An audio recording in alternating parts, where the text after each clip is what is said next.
안녕하세요. 영성의 뜻을 정확히 알고 올바로 깨닫는 시간. CBS 아카데미 숲 성현 목사의 이 시대의 영성 작가들 시간입니다. 자, 오늘도 좋은 강의해 주실 성현 목사님 오셨고요. 안녕하세요. 안녕하세요. 그리고 함께 공부하실 수강생들 오셨습니다. 안녕하세요. 안녕하세요. 목사님, 지난 시간에 저희가 유진 피터슨의 그 저서를 통해서 다윗이란 인물을 또 새롭게 만나봤잖아요. 네. 오늘은 또 어떤 저서를 준비해 주셨을까요? 오늘 소개해드릴 책은요, 비유로 말하라라는 책인데요. 네. 이 책을 선정한 이유는 유진 피터슨의 많은 대표적인 저서들이 있지만 특별히 지난 시간에 제가 유진 피터슨 영성에 있어서 핵심이 이야기다라고 말씀을 드렸죠. 네. 이 이야기를 잘 풀어갈 수 있는 책 한 권을 더 소개해드리는 게 좋겠다 싶어서 제가 이 책을 선정했고요. 네. 특별히 이 책은 유진 피터슨의 많은 저작들 중에서 비교적 최근에 이분이 자신의 영성을 5권으로 요약을 했습니다. 근데 그 중에 4번째에 해당되어지는 책인데요. 특별히 이 이야기를 끌어가는 말에 대해서, 언어에 대해서 집중적으로 다룬 책이기 때문에 네. 제가 오늘 이 책을 좀 선정해 봤습니다.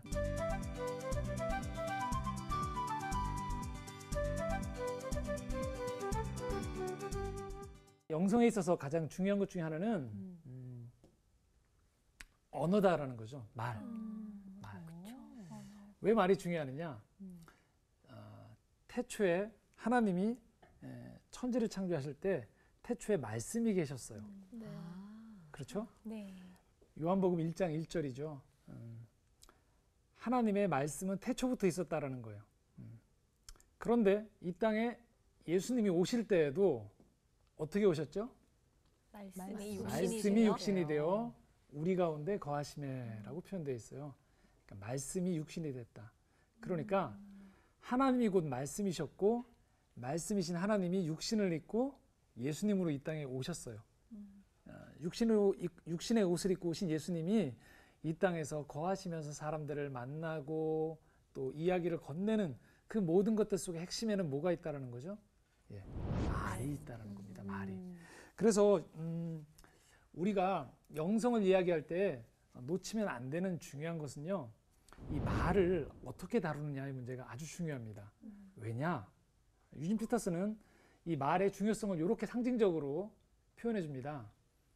하나님과 구원의 문제에 대해서 사용하는 성령의 언어가 따로 있고 양배추를 사고 자동차를 사는 데 쓰는 세속적인 언어가 따로 있는 것이 아니다라고 얘기하고 있어요. 따로 있지 않나요? 네, 우린 따로 쓰고 어떠신 있는데. 것 같아요? 성경에서 쓰는 언어는 뭔가 되게 홀리하고 네. 맞아, 이런 거 같고 그쵸. 그냥 세상 속에서 쓰는 언어들은 그냥 뭐 여기 하나님이 낭만하잖아요. 놀라실 것 같은데. 네. 시장에서 쓰는 언어를 쓰면. 네. 왠지 또 어미도 뭐뭐뭐와 신이다 뭐 이렇게 그쵸. 하고 저희는 하옵소서 막 이런 예, 하옵소서 이러면은 그 어미만 봐도 이게 그 기독교에서 쓰는 언어 같고 왠지 저희는 그냥 뭐뭐 했어요 뭐뭐 했어요 뭐뭐 합니다 이러는데 여기서는 뭐뭐 하옵시고 뭐뭐 하옵소서 예, 그렇게 해서 언어가 아예 달리 있는 것 같은데 그렇죠. 그렇기 때문에 그 지점을 유진 피터슨이 아주 중요하게 생각합니다. 네.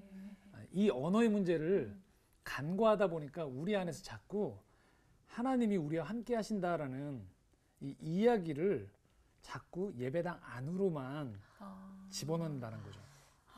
그 연관성이 오늘 소개할 책이 바로 이 비유로 말하라는 책인데요. 한 번 더 이야기하면 오늘날 우리에게 일용할 양식을 주시고라는 말은 감자 좀 건네주세요라는 말과 같은 언어의 집합체다. 다르지 않다라는 거예요. 뭔가 되게 다르게 느껴지는데 왜 그러죠? 네. 오늘 끝까지 한번 들어보시면 네. 이게 뭘 의미하는지 아실 겁니다. 자, 비유로 말하라는 책입니다. 이 책에서 결국은 결론은 이 3가지가 이 책을 통해서 우리에게 전해집니다. 첫 번째는 종교성에서 일상성으로 가야 된다는 거예요. 영성이다라는 건 종교성이 아니라는 거예요. 장소가 구분되지 않고요. 어느 곳에서 누구와 어느 때에도 해당되어진다는 거고요. 두 번째는 추상성에서 구체성으로라고 얘기해요. 그러니까 우리가 쓰는 언어가 교회 안에서 쓰는 언어들이 추상적이다라는 거예요. 일례를 하나 들어볼까요? 저희가 이런 거죠. 온 인류를 구원하여 주시옵소서라고는 잘해요. 그런데 나를 괴롭히는 저 사람은 싫은 거죠. 맞아. 온 온 인류에 인류라는 안 들어있어요. 예, 맞아. 온 인류는 추상적이죠. 그런데 구체적인 누구, 그게 차이가 난다는 거죠. 세 번째입니다. 그러다 보니까 우리도 모르게 신앙생활할 때 비인격적인 부분들이 많다는 거예요. 이걸 어떻게 바꿔야 되느냐? 우리 언어가 인격적인 걸로 바뀌어져야 된다는 거죠. 자, 이게 어떻게 우리 안에 적용이 되어지는지 한번 제가 풀어드리겠습니다. 이런 표현을 써요. 보통 우리가 교회에서 쓰는 표현을 강렬한 언어다라고 표현해요. 자, 이게 뭘까요?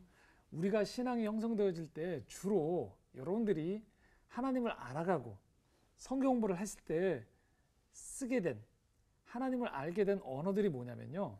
주로 설교와 가르침이에요.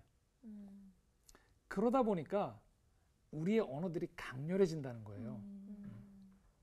선포하죠. 그리고 적용해서 결단하게 하죠. 이 언어 속에 우리가 익숙해 있다 보니까 우리도 모르게 우리의 언어들이 비인격적으로 변화된다는 거예요. 자, 어떻게? 자, 보면 이렇습니다. 첫 번째, 인격이 아니라 목적이 된다. 자, 이렇게 보면 이 키워드로 보면 좀 이게 뭐지? 라고 생각하실 수 있죠. 자, 이런 거예요. 박순희 씨 되게 힘드실 때 울고 있어요. 근데 누가 옆에 와서 신앙생활 많이 하신 분이 딱 와서 첫 마디가 뭐라고 할까요? 울지 말고 기도해. 그렇죠. 하나님께 내려놔. 그거 먼저 딱 하죠. 네. 내가 되게 당황스러운 일이 발생했어요. 누가 와서 뭐라 하냐면 감사해. 이 언어가 먼저 쓰여지는 거예요. 내 상황에 대한 나라는 인격에 대한 상황이 다 빠져 있는 가운데에서 우리가 쓰는 언어들이 뭐냐면 성경부에서 배운 언어와 교리를 먼저 상대방에게 주는 거예요. 그러다 보니까 전혀 우리 안에서 인격적인 교류가 아니고 그 언어가 가지고 있는 강렬한 언어가 가지고 있는 목적을 상대방에게 전달해서 그게 상대방으로 하여금 반응을 하게 하는 데만 이게 목적이 되어진다는 거죠. 뒤바뀌는 거예요. 인격적인 교류가 없어져. 그래서 정말로 힘들 때에는 우리도 모르게 믿는 사람들을 안 만나고 싶어지는 거죠. 그런 경우 있죠.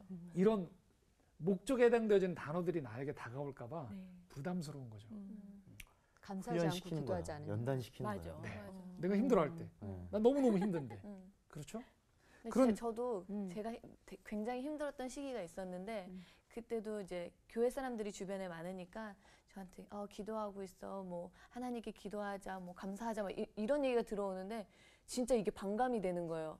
너가 내 상황에 처해 있어, 근데 나를 이해할 수 있어? 막 이렇게 되니까 나중에 제가 그런 상황에 있는 사람한테 그렇게 이야기하면 안 되겠다라는 걸 절실히 느끼게 되더라고요. 그렇죠. 그래서 저는 항상 기도할게라는 말을 하지만 그냥 너가 있는 자리에서 그냥 거기에만 있어줘 이렇게만 얘기하거든요. 뭐 거기에다가 막 더 보태고 뭐 힘내 막 이런 게 아니라 제가 겪어보니까 딱 알게 되더라고요. 심지어 장례식장에서도 우리가 이렇게 얘기하죠. 맞아. 기뻐하십시오. 천국에 가셨으니까 그만 우십시오. 이런 표현들이 있는 거죠. 충분히 그 안에서 한 사람 한 사람의 이야기들이 있는데 그냥 우리가 해야 되는 말에 그 논리가 먼저 다가가다 보니까 사라져 버린다는 거예요. 그러다 보면 또 이런 일도 벌어진다는 거예요. 긴박성이 커질수록 관계성이 줄어든다는, 조금 더 이해가 되시죠 이제는? 이 말을 전해야 된다는 긴박성이 내가 많아지다 보니까 관계적인 게 줄어들어요. 저는 필요하다고 보는데 일상에서 좀 쉽지 않게 다가오는 지점들이 뭐냐면 이런 거죠. 노방전도를 열심히 하시는 분들을 봤을 때 사람들이 긴박하잖아요. 네. 꼭 전해야 된다는 긴박함이 있다 보니까 뭐가 줄어들죠? 여기 나온 대로 그 사람의 관계성이 없어요. 내가 전하는 메시지만 계속 가는 거죠. 그러다 보니까 사람들이 뭔가 하나님의 사랑을 얘기하는데 이게 안 와닿는 거죠. 인격적인 게 사라져 버리는 거죠. 결론은 이렇게 되는 거예요. 그래서 자꾸 우리도 모르게 종교적인 언어가 남발하면서요. 우리도 모르게 비인격화 되어져 간다라는 거죠. 이게 우리가 교회 안에서 흔히 벌어질 수 있는, 지난 시간에 말씀드렸듯이 유진 피터스는 오랜 시간 회중들과 함께한 장로교 목사님이세요. 그래서 성도들이 어떤 언어의 늪에 빠질 수 있는지, 목사님들도 어떤 실수를 할 수 있는지를 너무 잘 아세요. 아주 예리하게 영혼의 의사가 되어져서 하나하나 메스로 이런 부분들을 잘 짚어주세요. 그러면 예수님은 과연 종교적인 언어를 쓰지 않았는가? 누구보다도 예수님이 종교적이실 것 같은데.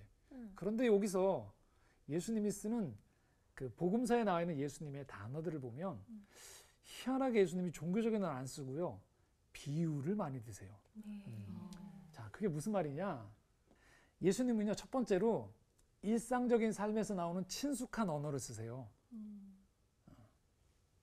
거창한 언어가 아니고요. 사람들이 배고파할 때는 먹는 문제를 얘기하시고요. 아픈 사람들하고는 아픈 얘기를 하세요. 먼저 예수님이 어떤 교리에 해당되어지는 단어를 가지고 그 사람에게 다가가지 않고요. 그 사람의 이야기들을 그 속에 먼저 들어가십니다. 그래서 예수님은 언제나 특정한 상황에서 그 일들을 이루세요. 어떤 사람이 구원받았습니다 할 때 복음서를 보시면요. 다 뭐냐면요. 그 사람의 문제가 예수님과의 관계를 통해서 해결되어졌을 때 그 사람이 구원받았다고 하지 예수님과 성경 공부를 하고 난 다음에 내가 알았습니다라고 표현하지 않아요. 구체적인 모든 상황이에요. 그러니까 우리도 일상의 구체적인 상황이 자꾸 배제가 되면 안 되는 거죠. 세 번째, 그러다 보니 예수님의 언어들은요. 즉흥적이세요. 자연스럽고 미리 계획되지 않아요. 왜냐면 내가 만날 사람이 어떤 상황인지를 모르는 거죠. 그 사람과의 만남들 속에서 일들이 벌어지는 거죠. 우리는 자꾸 이런 부분들에 있어서 간과하고 자꾸만 교회에서 열심히 배웠던 언어들로 종교적인 언어들을 많이 쓰다 보니까 우리 안에서 어느새 관계성이 자꾸 줄어드는 거죠. 남게 되어지는 것은 앙상한 뼈 같은 종교적인 교리와 어떤 신념들만 남게 되어진다라고 문제를 진단하고 있어요. 그래서 이 유진 피터슨이 말하는 이 비유로 말하라는 책에서는요. 두 챕터로 나눠서 이 비인격성에 대해서 하나하나 골라주는데요. 첫 번째는 사람과의 관계에서 우리가 어떻게 이렇게 목적을 강조하는지를 진단해줘요. 그리고 두 번째는 하나님과의 관계에 대해서 진단을 해줍니다. 첫 번째는요, 바로 사람과의 관계인데요. 그림 하나를 보겠습니다. 어떤 광경일까요? 이게 고흐의 작품인데요. 고흐가 그린 성화가 3점이 있었는데 그 중에 한 작품이에요. 사마리아. 네, 맞습니다. 예. 거기 세우는 거구나. 강도를 만난, 그래서 죽을 지경에 처한 사람을 도와주는 사마리아 이야기죠. 자, 재미있는 사실은요. 이 사마리아의 이 선한 사마리아 사람의 이야기는요. 비유예요. 네. 자연스러운 비유란 말이죠. 자, 그러면 저희가 유추해 볼 수 있는 게 이 비유가 나오기 전에 어떤 상황이 있을 거란 말이에요. 그 상황 속에서 예수님이 살짝 비트시는 거예요. 비유로 들어가는 거예요. 그리고 다시 하시고 싶은 말씀을 해요. 자, 이 배경은 뭐냐? 누가복음 10장에 한 율법을 아주 잘하는 율법사가 예수님을 찾아옵니다. 그리고 우리가 잘 교회에서 많이 듣는 단어를 써요. 주님, 어떻게 하면 영생을 얻을 수 있습니까? 라는 단어를 써요. 자, 영생이라는 단어 평소에 잘 쓰시는가요? 안 쓰시죠? 그렇죠? 이상하게 네. 들릴 것 주님께 찾아와서 물어보는 거예요. 네. 영생을 제가 어떻게 하면 얻을 수 있습니까? 라는 종교적인 언어를 얘기해요. 그러자 예수님께서 이 율법사니까 율법을 잘 알지 않습니까? 되물으세요. 그러면 네가 아는 대로 율법에서는 종교적인 언어에서 뭐라고 하느냐?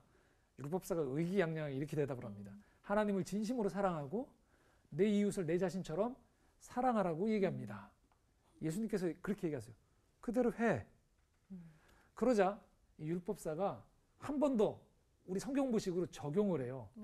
그러면 누가 내 이웃입니까? 라고. 자, 법칙을 따라가고 있어요. 누가 내 이웃입니까? 라고. 또 질문을 하고 있어요. 그때 예수님께서 뭐라고 하시냐면 거기에 대해서 종교적인 언어로 답변을 하시는 게 아니고 요 비유를 드시는 거예요. 비유가 등장합니다. 이제 자연스럽게 생활 속에서 만날 수 있는. 율법사니까 율법을 잘 알겠죠. 누구보다도 이 율법사가 찾아왔을 때 율법을 잘하는 당대에 두 부류가 있어요.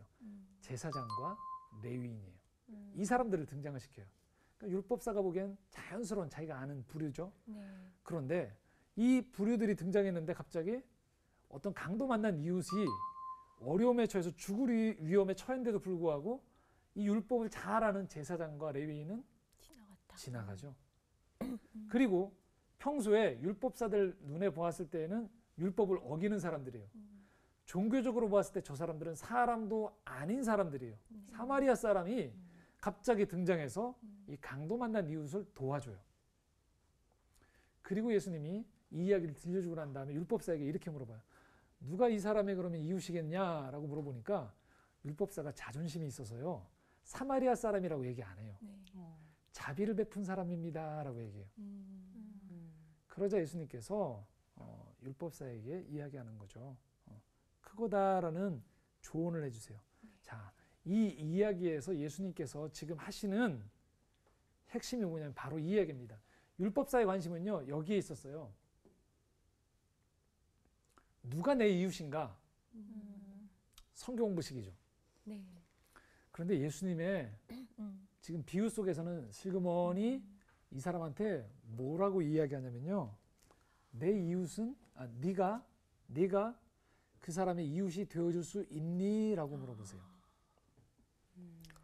자, 이게 뭘 말하냐면요. 신앙생활에 나아가는 가운데에서 우리는 끊임없이 개념을 얘기해요.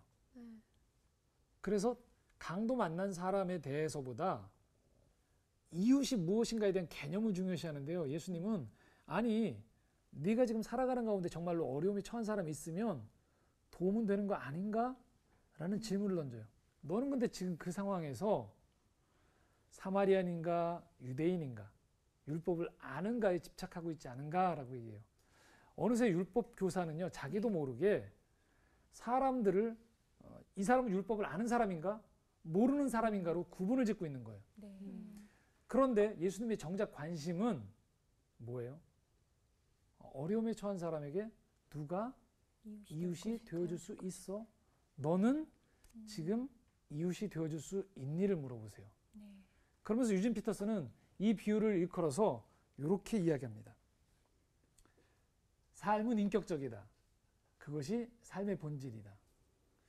저는요, 이 단어에 신앙을 넣으셔도 무방하다고 생각해요.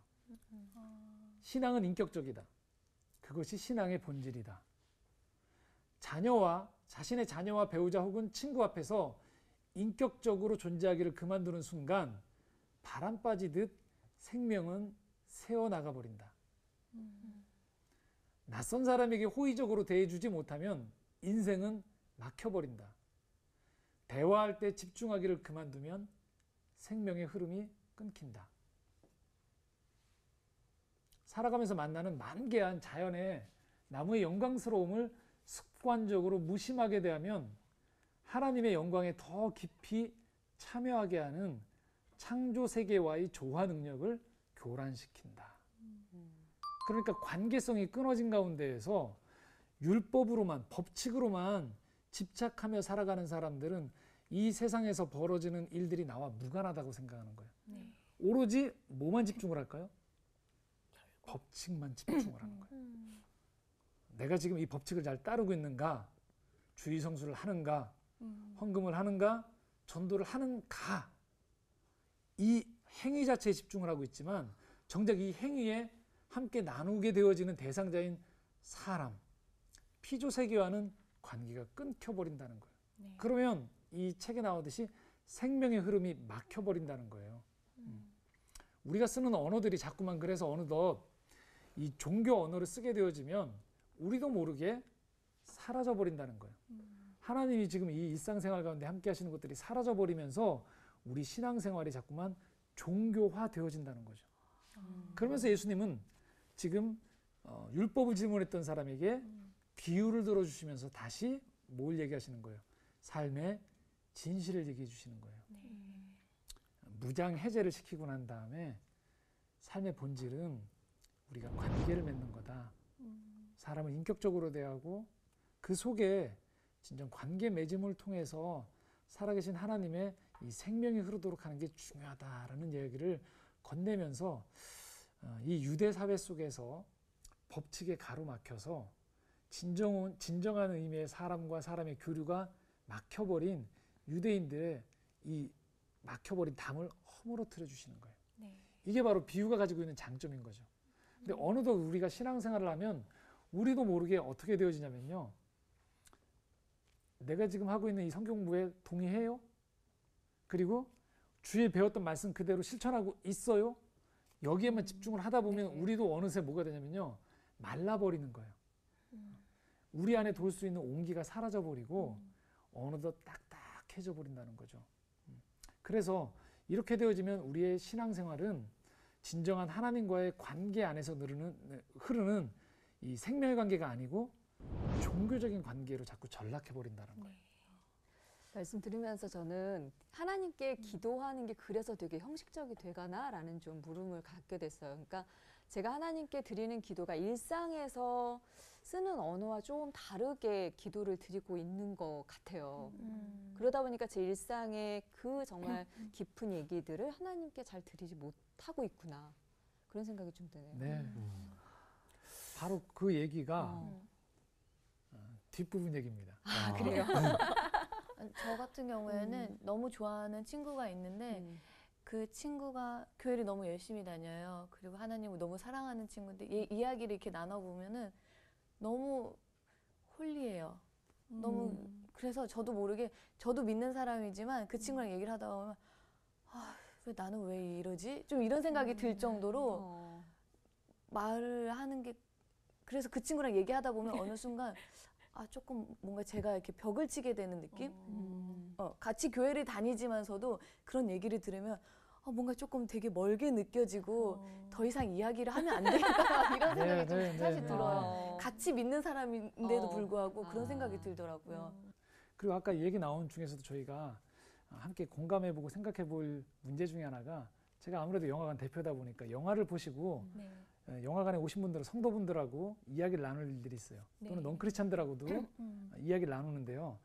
재밌는 사실은 어떤 경우에는 이 영화를 보시고 난 다음에 아직 교회를 다니고 있지 않은 분들이 훨씬 풍성하게 영화를 잘 누리시고요. 맞아요. 오히려 교회를 신앙생활 하신 분들은요. 이런 부분들이 탁탁 맡기셔서 영화 안에서 나오는 풍성한 인생에 대한 진실 또 어떤 삶의 여러 가지 이야기들을 놓치시는 경우들이 많아요. 왜 저 사람 저 상황에서 감사하지 못했지?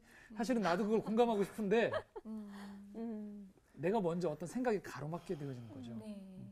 그 지점이 바로 방금 이야기해 주셨던 그 지점으로 확대가 되어져요. 뭐냐면 하나님과의 관계에서도 이게 확장되어져 버려요. 그래서 어떤 일이 벌어지냐면 하나님과 내가 종교 생활을 하게 돼요. 자, 그 얘기를 하려고 해요, 지금.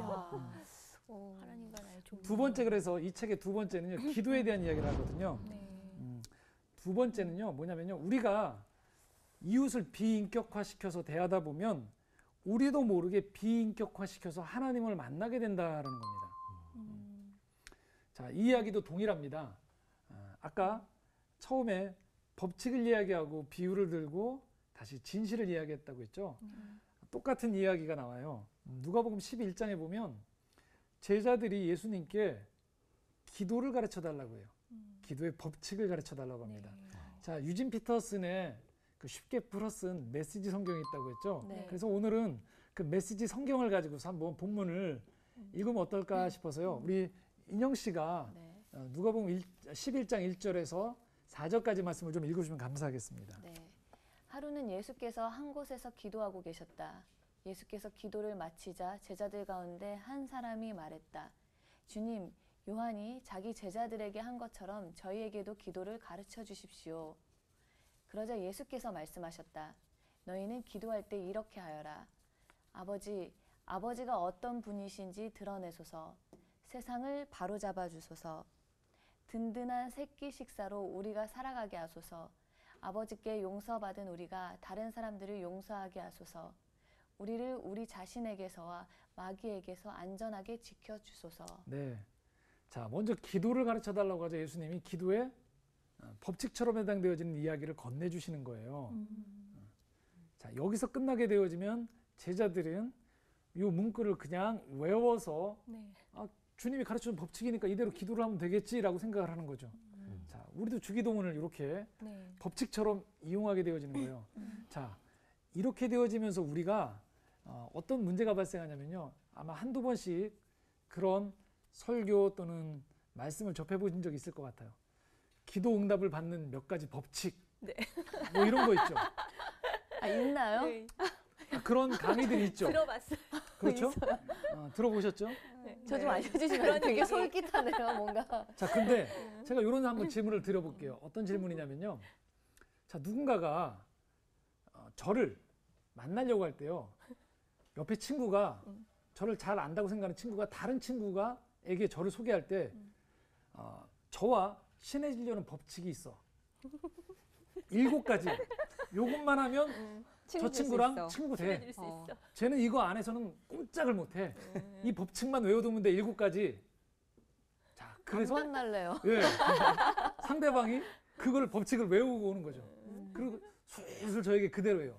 물론 제가 오랫동안 교제를 나눈 친구이기 때문에 분명히 그런 면들이 있겠지만 전혀 그 다른 제 안에 그런 모습들이 있거든요. 그런데 법칙으로 저를 지배하는 거예요. 끔찍하시겠죠? 네. 누군가가 나에 대해서 네. 아, 저 사람은 저런 사람이야. 법칙. 이대로 따라가면 돼. 그런데 하나님을 기도하면서 이렇게 한다는 거죠, 우리가. 하긴 사람도 안 되는데. 네. 그러니까요. 예, 연애 이렇게 하면 101가지만 하면 연애를 잘한다 이런 거 있잖아요. 네네네. 아, 맞아요. 그러면 우리나라에 솔로가 어디 있습니까? 그렇죠. 그거 읽고 있는 사람 다 솔로예요, 제가 볼 때. 맞아요. 그러니까 우리가 어떤 사람을 만난다는 것은 그 사람을 알아가야 돼요. 관계를 맺으면서. 그런데 우리가 유독 하나님을 법칙으로 한다는 게 바로 이런 거라는 거예요. 저도 그래서 고백하자면 영성훈련을 하고 기도훈련을 이것저것 많이 배우는 과정에서 주눅이 들었어요. 저도 모르게. 왜냐? 이 훈련을 받을 때는 이 훈련을 어떻게 이 법칙을 잘 따라갈 수 있지? 계속 공부하듯이 배운 거예요. 그러는 순간에 기도를 배우고 있는데 제가 학습하고 있는 거죠. 내가 잘 따라가고 있나? 법칙을 따라가고 있나? 어느새 내가 지금 기도하는 대상인 하나님은 잊어버렸어요.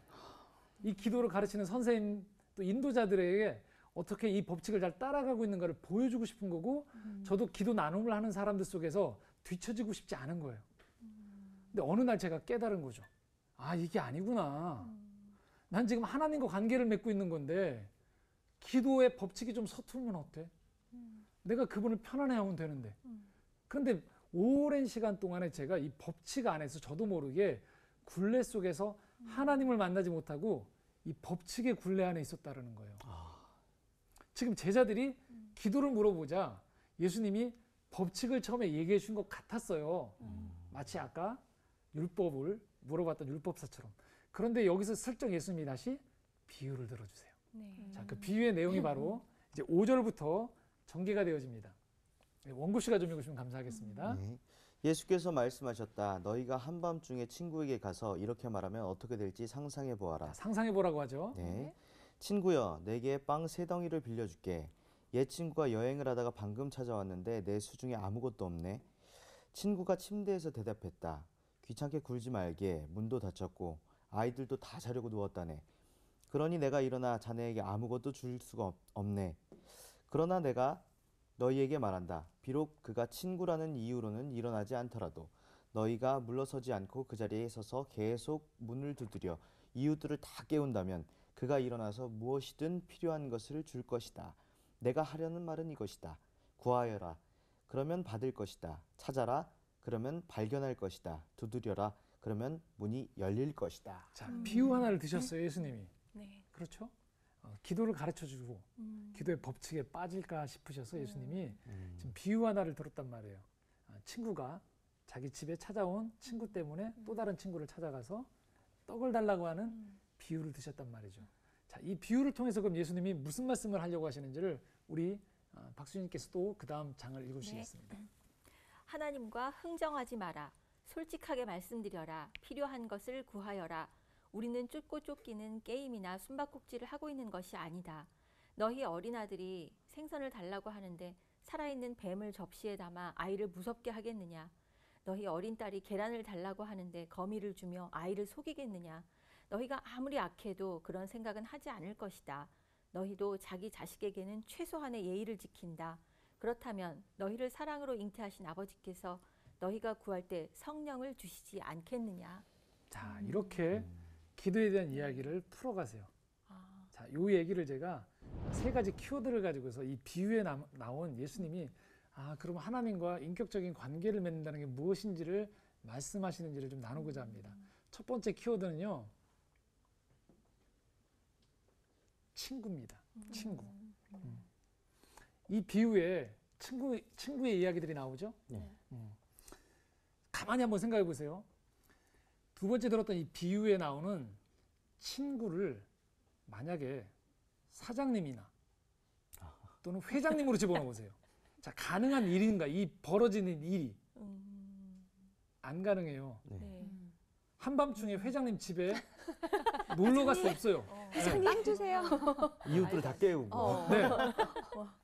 그리고 찾아간 집 이전에 친구의 집에 한 사람이 지금 찾아간 거예요. 한 친구가 네. 밤에 늦게 갔죠. 네. 네. 그런데 빵을 달래요.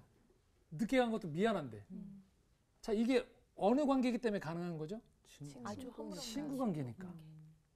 또 그 얘기를 들은 친구는 또 다른 친구에게 찾아가서 문을 두드린단 말이에요. 귀찮아하는데도 뭐예요? 계속 문을 두드려요. 예의에 어긋난 거예요. 그런데도 문을 두드려요. 뭘 말할까요? 이거는 어느 관계에서 왜는 안 된다. 평등한 관계. 예, 평등하고 또는 아주 인격적으로 서로 잘 아는 관계가 아니면 이렇게 하면 안 되는 거예요. 네. 그렇죠? 주거 침입죄로 신고를 하든지 그렇죠. 그런 관계가 되는 거지. 이 관계는 오로지 인격적인 관계 아닌 다음에는 도저히 일어날 수 없는 거라는 거예요. 자, 예수님이 말씀하신 게 뭐냐면요. 기도가 이런 인격적인 관계라는 거예요. 그래서 이렇게 이야기합니다. 기도는 오로지 인격적인 관계로만 배울 수 있다. 기도는 결코 하나님에 대한 정보를 좀 얻거나 나 자신이 내면과 접하는 문제가 될 수 없다. 내 내면의 문제만 골몰하는 그런 문제가 아니라는 거예요. 자, 기도는 뭐다? 관계다. 오로지 그리고 영원히 인격적이다라는 거예요. 그러니까 우리가 기도한다는 것은 하나님과 뭘 맺는 거다? 관계를 맺는다라는 거예요. 법칙으로 이런 법칙에 따라 뭔가를 올려드리면 자판기에 동전 넣듯이 넣으면 주시는 게 아니다라는 거죠. 철저하게 우리가 자꾸 머릿속에 법칙으로 가려고 할 때마다 이 비유를 떠올리라는 거예요. 친한 친구에게 찾아가듯 그분이 나를 잘 아시는, 나와 오랫동안 동행하셨던 나를 잘 아시는 예수님이 우리를 친구라고 하셨잖아요. 그분께 찾아가는 거라는 거죠. 관계 안에 있는 거니까 기도를 법칙으로 생각하지 말고 그분께 친밀한 관계 안으로 들어가라는 거예요. 언어가 굉장히 중요한 것 같아요. 그럼요. 제가 갑자기 생각난 게 대학교 때 이제 기도 모임을 하는데 단체로 모여서 전부 다 이제 뭐 할렐루야 사랑과 은혜가 많으신 주님 뭐 해주시옵시고 뭐 감사드립니다. 근데 어떤 한 친구가 하나님 오늘은 그 대표 기도를 하는 와중인데도 하나님 오늘은 너무 힘들어요 이렇게 하고 시작을 하더라고요. 네. 근데 이제 거기서 제가 갑자기 뭔가 확 밀려오는 그런 생각이 들었어요. 저 기도 한마디를 하는데도 어느 정도 저만의 법칙을 만들어 놓고 그 사이에 이제 할 말들을 끼워 놓고 이런 느낌이 들더라고요. 근데 그 친구는 정말 그 당시 상황에 맞게 뭐뭐 하고요. 너무 힘들어요. 이렇게 그게 저한테는 오히려 더 인격적으로 다가가는 그런 기도였던 것 같아요. 맞습니다. 우리가 그래서 기도하기를 싫어하는 거예요. 맞아요. 뭐 생각이 정말 의식이 힘들면 맞아. 기도를 안 하게 돼요. 왜냐하면 공식적으로 뭔가 하나님 앞에 나가야 된다고 생각하니까. 정작 내 속마음을 알아줄 친구에게 전화를 하거나 이 SNS를 하는 거죠. 그게 훨씬 더 나는 나를 풀어줄 수 있다고 생각하는 거예요. 왜냐하면 내 속마음을 아는 관계에 있는 친구니까. 근데 하나님은 뭔가 가면 법칙에 따라서 뭔가를 다시 올려드리고 아뢰고 해야 되는 생각하니까 정말 힘들 때 못 찾아가는 거죠. 자, 요 얘기를 두 번째 더 심화해서 이렇게 얘기합니다. 이 비유 안에 나와 있던 아주 중요한 키워드가 뭐냐면요. 빵이에요. 네, 그러네. 웬 빵? 그렇죠? 떡 세 덩이를 달라고 했던 빵. 근데 유진 피터슨이 좀 센 단어를 써요. 뭐라고 표현하냐면 이렇게 표현합니다. 우리는 거지들이래요. 세네요, 우리들. 진짜 세네요. 그렇죠? 네. 품위 있게 가지 않고 아버지 빵을 주세요. 친구야 나에게 빵 3조각만 빌려줘. 자, 이렇게 얘기한다는 것. 기도는 뭐냐? 인간으로서 존재하는 것은 피조물 중에서 내가 가장 가난하고 가장 불완전하다는 걸 인정하고 그걸 달라는 행위가 기도라는 거예요. 그런데 우리는 어떻게 하느냐? 기도할 때요. 이게 부족해요. 무슨 말이냐?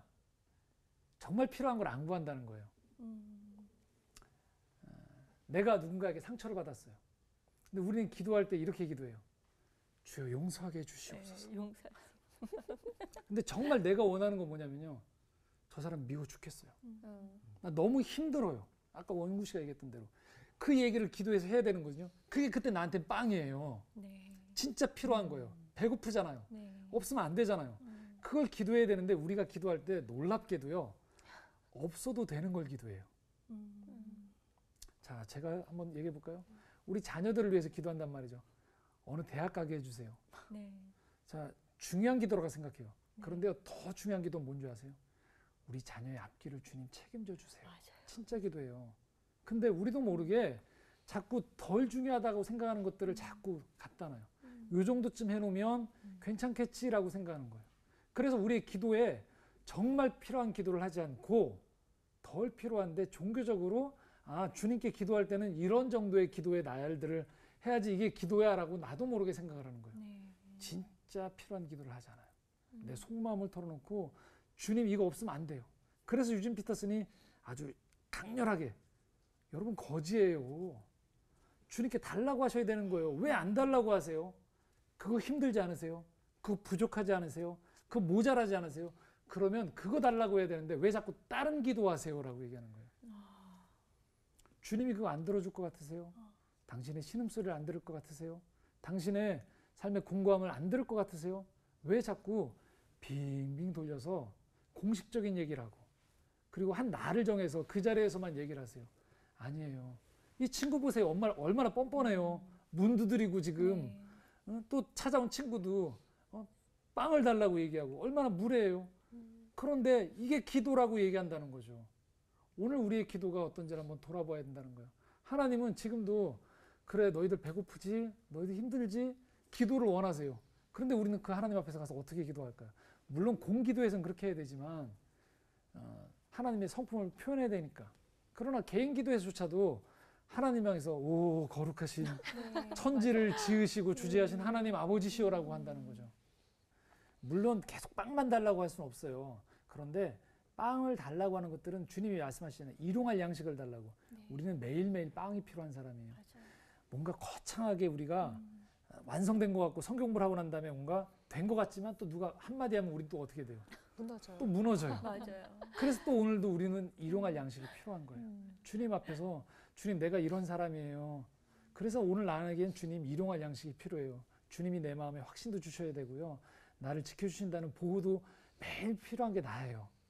내가 아무리 뭐 구역장이고 어떤 직분을 맡고 있는 것과 별개로요. 그렇게 나는 빵이 필요한 사람이에요. 라고 기도하는 게 그게 하나님과의 관계라는 거죠. 자, 이제 마지막. 그러면서도요. 이 기도의 마무리에서 이런 단어가 갑자기 튀어나옵니다. 어떤 단어가 튀어나오냐면요. 성령이라는 단어가 튀어나와요. 너희가 악한 자라도 좋은 것을 자식에게 줄 줄 알거든. 하물며 너희 아버지께서 하늘 아버지께서 구하는 자에게 성령을 주시지 않겠느냐. 좀 생뚱맞자 보이죠? 여태까지 빵 친구에게다가 왜 갑자기 성령이 나오시나. 그런데 여기에 아주 중요한 그 영성의 핵심이 담겨 있는 거예요. 결국 우리의 이 빵의 문제, 이 관계, 친구의 문제 안에 성령이 함께 하신다는 거예요. 그래서 우리의 모든 것들이 영적이다라는 거예요. 여러분의 일상의 이 대화가 그래서 우리는 점점 더 하나님과 관계된 대화가 되어지는 거고요. 우리의 기도도 또 똑같이 뭐예요? 우리 일상의 것들이 그대로 하나님께 올려질 때 우리의 이 신앙생활이 성령이 붙잡아 주시는 영적인 관계로 변화되어진다는 거죠. 그래서 이렇게 얘기합니다. 유진 피터스는 살아계신 하나님께는 추상적이거나 비인격적인 면이 하나도 단 하나도 없다는 거예요. 우리도 인격이고요. 하나님의 형상을 지닌 인격으로서 우리는 철저하게 하나님과 이 관계를 맺는다는 거예요. 근데 우리가 평소에 생활할 때 죄를 짓는다는 건 뭐냐면 그래서 인격을 침해하는 거예요. 하나님과의 관계를 무시해버리는 거예요. 관계가 아니고 법칙으로 들어가면 그 순간 우리는 죄를 짓는 거예요. 죄는 정의에 대한 어떤 거창한 추상적인 개념에 대한 범죄가 아니고요. 살아있는 영혼에 대한 범죄라는 거예요. 그 사람의 인격을 침해할 때 우리는 범죄한다는 거예요. 그래서 저희가 지난 시간에 얘기할 때 왜 회개 기도를 계속 반복하기만 하면 되는가요? 라고 물었는데 만약에 네. 관계 안에 있게 되어지면 우리는 하나님과의 관계성을 파괴하고 싶지 않게 되어진다는 거예요. 점점 우리 안에 그래서 죄를 짓는 가능성이 줄어들게 되어지고요. 점점 이 관계를, 왜냐하면 상대방의 마음을 더 이상 아프게 하기 싫거든요. 기쁘게 해주고 싶거든요. 그리고 그가 나에게 관계 속에서 내려주는 것들을 내가 더 누리고 싶거든요. 그래서 자꾸 둘만의 시간을 갖게 되어지는 거죠. 기도가 그런 거라는 거예요. 하나님은 오늘도 우리에게 말씀하세요. 나하고 좀 관계를 맺자. 법칙 따라서 나 만나지 말고 그러려면 일단 네가 쓰는 언어부터 좀 바꾸자. 네가 쓰는 언어가 내가 원하는 언어고 네가 하는 이야기 속에 내가 함께 거한다. 그러므로 그 모든 너의 이야기들이 영적이다라는 것들을 기억하고 그 이야기들을 기도의 자리로 가져와라. 그러면 나도 너와 관계를 맺겠다라고 오늘 주님이 우리에게 말씀하시는 거예요. 그게 바로 이 비유를 말하라라는 책을 통해서 유진 피터슨이 지난 시간에 이야기가 중요하다고 했고 왜 우리 일상생활에 이 언어가 중요한지를 이야기한 거죠. 저도 진짜 말을 가지고 먹고 사는 직업이어서 오늘 강의가 더 유익했던 것 같고요. 우리의 한마디 한마디를 통해서 정말 하나님을 드러낼 수 있는 그런 축복의 통로를 닫고 싶다 그런 생각을 좀 하게 됐습니다. 네. 다음 강의도 또 기대가 되는데 다음 네. 강의는 어떤 네, 다음 강의는 만나나요? 달라스 윌라드라는 네. 영성학자를 통해서 여러분들과 또 영성에 대해서 한 걸음 더 나아가는 시간을 갖도록 하겠습니다. 네. 네. 다음 시간에 또 뵙겠습니다. 고맙습니다. 네, 감사합니다. 감사합니다. 정말 영성학자 한 분 한 분 나올 때마다 깜짝깜짝 놀라요.